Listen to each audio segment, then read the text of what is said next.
Bonjour, bienvenue au Palais des Congrès à Paris. Nous sommes ici à l'édition 2019 de .next On Tour organisée par Nutanix et nous avons le plaisir de recevoir Sylvain Sillou qui est directeur IMIA pour la société, directeur technique. Sylvain Sillou, bonjour. Bonjour. Alors Nutanix, en fait, dès le départ, vous êtes présenté comme un fournisseur d'appliances, donc dans une nouvelle catégorie qu'on a baptisée hyperconvergée, enfin c'est le Gartner, je crois, qui a labellisé cette plateforme-là. Et puis ensuite, vous êtes présenté un peu comme un fournisseur de logiciels. Et puis là, aujourd'hui, vous revenez finalement à votre première amour, si je puis dire. Vous avez fait une annonce à l'occasion de cette édition 2019, une annonce avec un acteur majeur de l'industrie. Est-ce que vous pouvez nous en dire un petit peu plus ? Alors, tout d'abord, Nutanix, notre ADN et notre équipe de R&D est focalisée sur la partie développement logiciel. Ce qu'on a fait, c'est qu'on a packagé la solution sur une plateforme matérielle qu'on maîtrisait afin de réduire les risques au niveau support, simplifier l'industrialisation et surtout donner une expérience utilisateur la plus simple possible et la plus aisée.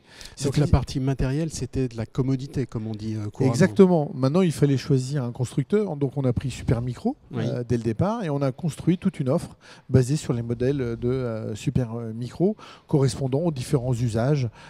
Plus ou moins de capacité de stockage, plus ou moins de capacité de traitement, des cartes GPU, etc. etc. Donc c'était du matériel en marque blanche, comme on dit couramment. Oui, même si on cite le... Voilà. Je le cite parce qu'on n'a pas peur de le citer. De toute façon, ça se voit sur la machine.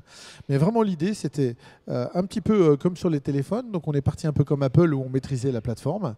Et au final, on est devenu un petit peu comme Android. C'est-à-dire qu'après, on a intégré Dell dans leur catalogue, Lenovo dans leur catalogue, Fujitsu dans leur catalogue, IBM même sur la partie AX qui n'a rien à voir en termes de processeur et donc avec la même solution logicielle. Et là aujourd'hui, on a fait une annonce avec HPE où nous allons avoir une deuxième ligne de produits en plus des NX qui sera sur base HP pour correspondre aux clients qui ont l'habitude des machines HP et qui avaient l'envie d'avoir des machines vendues par Nutanix avec à la fois la plateforme HP et notre logiciel, bien qu'il était déjà possible d'installer notre logiciel sur du HP, comme on le fait aussi sur du Cisco, du Huawei. Là, vous le fournissez en mode packagé, donc c'est un peu différent.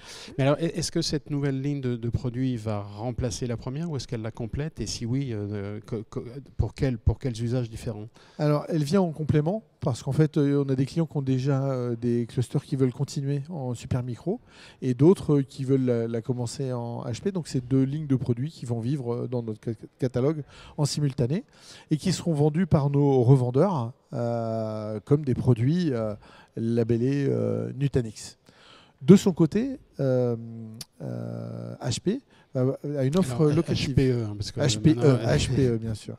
HPE a une offre locative qui leur permet en fait d'avoir une offre pour les clients qui veulent augmenter leur consommation et rester dans un mode locatif. Et ces mêmes machines feront partie de l'offre d'HPE. Alors quel est l'intérêt pour HPE? Enfin, vous allez me dire, demandez-leur, mais quel est l'intérêt pour HPE finalement de fournir une telle solution, puisque eux-mêmes ils ont des solutions hyperconvergées dans leur catalogue? Oui, on a le même cas de figure avec Dell et avec d'autres. Je pense que les clients qui sont partis sur Nutanix ont une demande de notre solution et je pense que c'est une stratégie d'ouverture pour eux, mais je vais les laisser parler. Je ne vais pas parler en leur nom.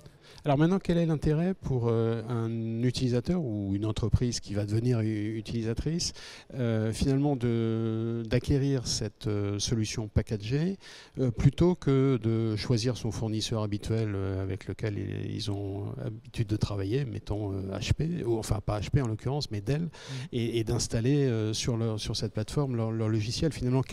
Alors on imagine assez bien, ça va être la facilité d'utilisation, la rapidité, etc. Mais est-ce que vous pouvez nous dire quels sont finalement les avantages de ces deux types de solutions? Alors déjà la mise en œuvre, parce que nos partenaires, pour eux, c'est une installation classique de machines qui sont déjà pré-validées, etc. Et puis aussi pour l'utilisateur, c'est une expérience complète. C'est-à-dire que quand on fait une mise à jour, eh bien, Nutanix vient mettre à jour à la fois les firmware, les BIOS, etc. de la machine physique, en plus de la couche logicielle qui se trouve au-dessus. Donc ça simplifie totalement la gestion. Notre fameux one-click upgrade, one-click management, etc. est vrai quand on est sur ces plateformes qui sont complètement intégrées. Et alors, dans l'idée du cloud hybride qui vous tient à cœur, finalement, cette solution-là, elle va trouver sa réplication dans des solutions de cloud public de la même manière? C'est une bonne question. Pour l'instant, on n'en a pas encore parlé, disons. Et puis aussi, notre approche sur l'hybridation du cloud, c'est de fournir des services similaires à ce qu'on trouve dans le cloud public, afin que les clients puissent choisir, quand ils déploient leur application, de manière complètement indépendante.